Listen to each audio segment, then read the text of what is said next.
हरे कृष्णा। आप सभी को मेरा प्रणाम। तो आज हम जानते हैं कि कैसे भगवान का एक नाम साक्षी गोपाल पड़ा, कैसे भगवान अपने भक्त के लिए साक्षी बनकर चले गए। तो दक्षिण भारत के कांचीपुरम क्षेत्र में विद्यानगर नाम का गांव था। तो उस गांव में एक ब्राह्मण अपने परिवार के साथ रहता था। तो उस ब्राह्मण की बहुत इच्छा थी कि वो भी वृंदावन आए, दर्शन करे ठाकुर जी के। तो उसके कुछ समय में उसको पता चला कि दक्षिण भारत से कुछ भक्त जो हैं वो एक साथ मिलकर वृंदावन आ रहे हैं। तो उस वृद्ध व्यक्ति भी उनके साथ शामिल हुआ और वो भी उनके साथ वृंदावन के लिए निकल पड़ा। तो 1700-1800 किलोमीटर की दूरी पैदल तय करनी थी। आज तो इतने साधन हैं, उस समय इतने साधन नहीं हुआ करते थे, तो पैदल यात्रा होती थी। तो यात्रा के दौरान बीच बीच में तो जो भक्त वृंदावन के लिए आ रहे थे, उनमें से एक युवा भक्त जो था उसने इस वृद्ध व्यक्ति की बहुत मदद करी। कभी उसका सामान उठाना, उनके भोजन का ध्यान रखना, उनको पानी देना, तो इस प्रकार से उनकी बहुत सेवा कर रहे थे। तो वो वृंदावन पहुंचे और ये वृद्ध व्यक्ति था वो बहुत प्रसन्न था उस व्यक्ति से।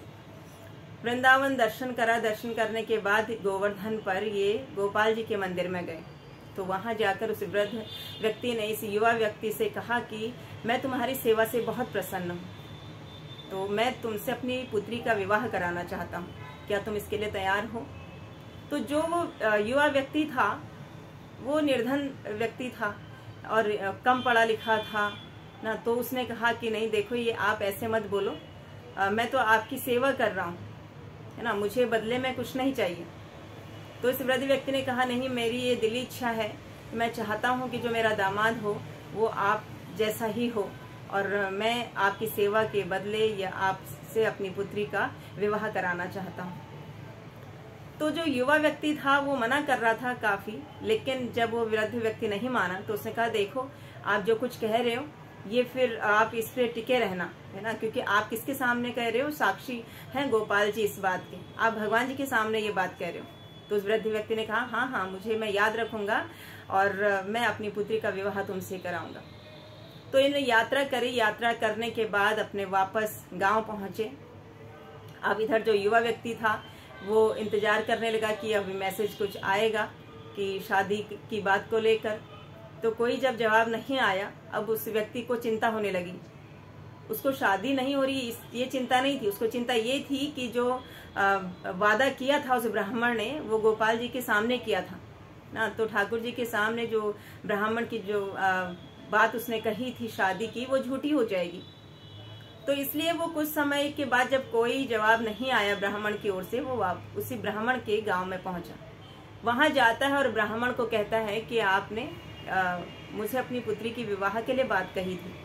तो जैसे ही ये ब्राह्मण उस व्यक्ति को देखता है तो ये इधर उधर देखने लगता है, उसको इग्नोर करने लगता है उस व्यक्ति को।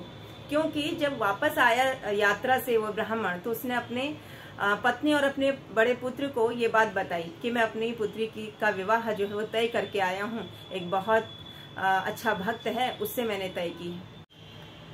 तो जब ब्राह्मण ने अपनी पत्नी और अपने पुत्र को ये बात बताई तो वो बहुत क्रोधित होने लगे कि तुम ऐसे कैसे किसी से आते जाते शादी तय कराते हो ना, हम ये नहीं होने देंगे। तो ब्राह्मण जो था वो दुखी रहने लगा। अब जैसे ही ये व्यक्ति शादी के लिए युवा व्यक्ति उसके घर पहुंचा, वृद्ध ब्राह्मण के घर, तो उसको इग्नोर करने लगा कि उसको क्या जवाब दें अब सामने से। तो उस युवा व्यक्ति ने कहा देखो आपने गोपाल जी के सामने तय की है हमारी शादी, है ना, तो आप मुकर नहीं सकते।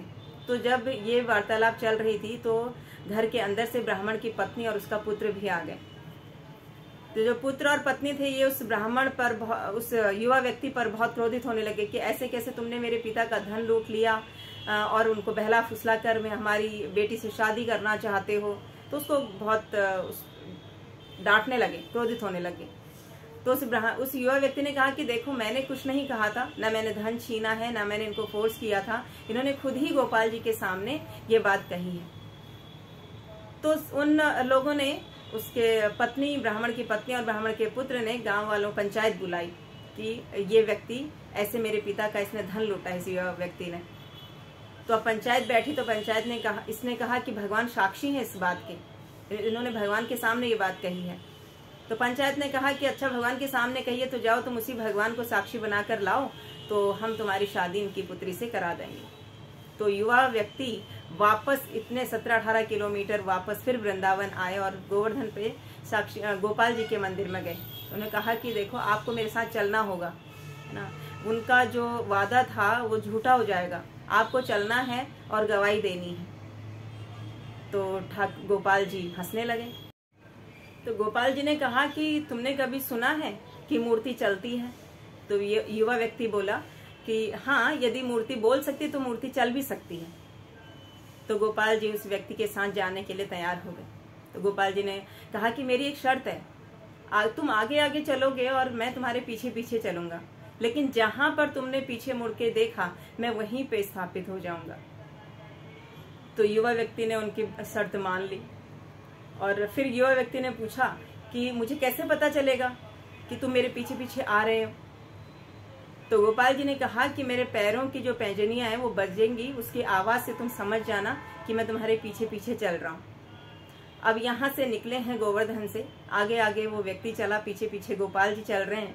अब गोपाल जी रास्ते में बहुत सारी इधर उधर सौंदर्य, प्रकृति का सौंदर्य देखते हुए चल रहे हैं ना। तो फिर जब चल रहे थे, चलते चलते चले गए, लेकिन विद्यानगर से, कांचीपुरम से कुछ बाहर जाकर रुक गए।